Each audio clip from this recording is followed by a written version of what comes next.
And I think that's something I wanted to do. I don't think I'm going to do the video anymore because I don't really have any drive to create the video. But I was going to create a second video on Andrew Dobson.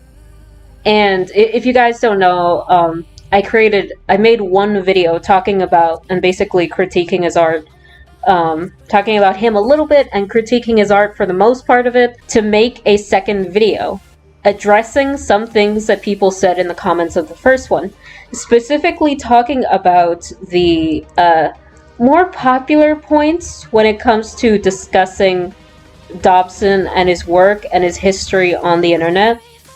And the one thing I wanted to do was I wanted to title it My Real Problems with Andrew Dobson. Because I think there are a lot of things that people take issue with that I just don't take issue with. I don't find it that bad. I'm not saying that I don't find him that bad. It's just there are certain topics that I don't find morally reprehensible the same way other people might do it. And one thing that kind of, it didn't surprise me, but I guess it's the one scandalous thing that he's known for, especially by people who don't really know him and know what he's gotten up to, is his inflation fetish. Or he had an inflation fetish. I don't know if he still does. Even if he does, I don't really care. See, that's the thing. I don't care. I don't care that he had an inflation fetish. I don't care that he made inflation art. Because I don't give a shit about other people's fetishes. I don't have the time to give a shit about other people's fetishes or kinks. And that would seem incredibly hypocritical to come from someone who, like, oh, I care so much about what this person gets off to, blah, blah, blah, when I make gore art. And gore art is a very, very well-known kink or fetish. I personally don't find it arousing in any sort of way. I know some people do. I don't. And one of my turnoffs for gore art is a thing known as eroguro, which is basically erotic gore. And it kind of taps into the whole, like, a sexiness and violence kind of thing. It's like why a lot of times when there's, like, a horror movie or a slasher fic, you always get that one, like, gratuitous sex scene kind of thing. I don't like it. I don't like mixing sexual stuff with, like, violent stuff.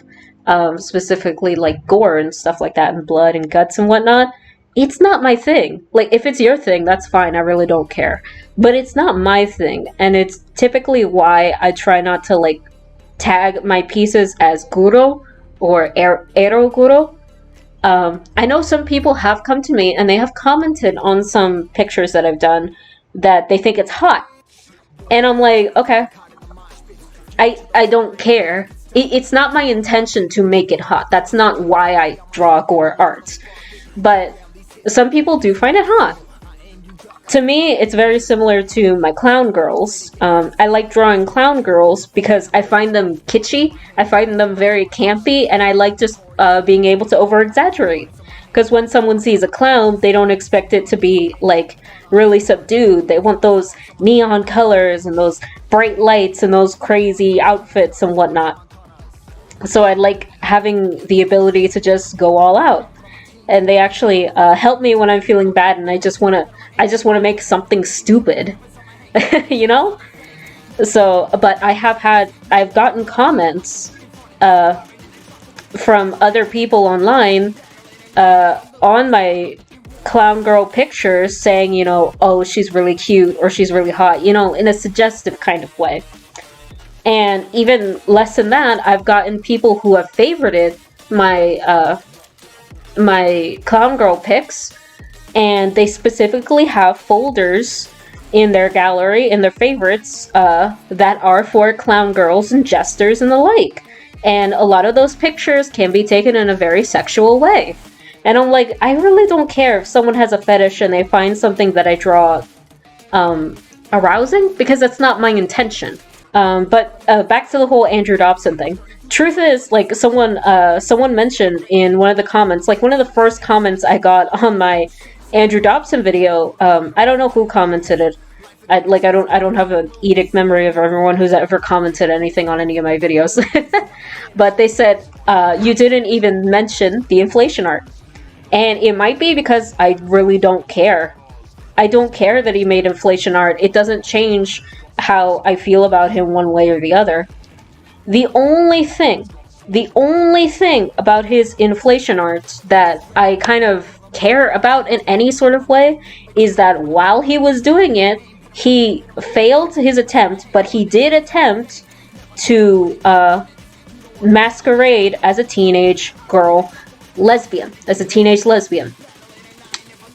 And to me, that's really weird. Why an older straight man, as far as I know, I think he's straight. I'm not going to make any assumptions on the guy, but that's really weird to me how an older straight man would attempt to masquerade as a teenage lesbian.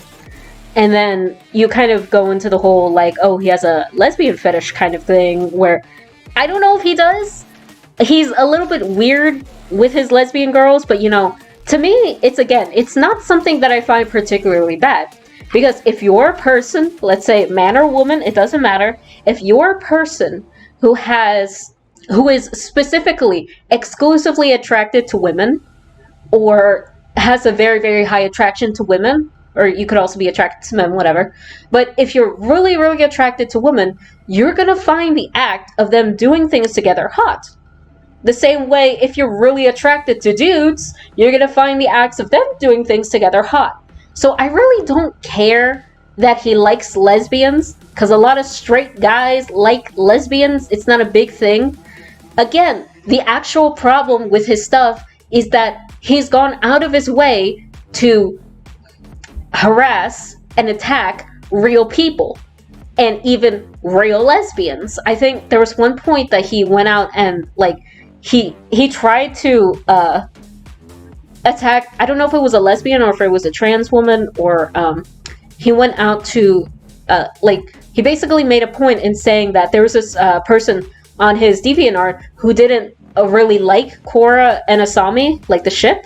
They didn't really like that ship, and they said so, and he kind of lectured them in being a better LGBTQ person. And I'm like, no, that's not what we do. We do not we do not co-sign that kind of behavior. That's no. So again, I don't really care what he likes about his fictional characters. It's the problem comes in when he tacks that shit onto real life. If you want to make inflation porn of said characters, I really don't give a shit. If you want to like lesbian fictional characters and you think they're all really hot, I don't care. When you're painting all women as this demure, can't do no wrong people, and then you're trying to masquerade as a teenage lesbian, I'm gonna give you the side eye, because then you're affecting real people. Then you're making up lies about your real self. This is not a character that you're portraying. And I never really ended up making that video because it would just end up me being that, where it was just talking about things I didn't like about him, or things people say about him that I don't really care about, and then why I should care about it, kind of thing. Like, the real reason we care about this stuff is not, I really don't care what he does with his fictional shit. It's the way he acts and the way he interacts with people in real life that I've got a problem with. I played it innocent, a feel of discontent. I'm finally facing it all, fearless.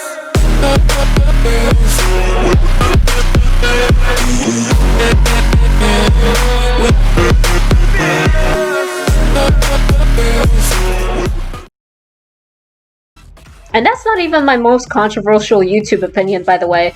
I have a super controversial YouTube opinion that I think, unpopular YouTube opinion, I would say, that I think no one wants to hear.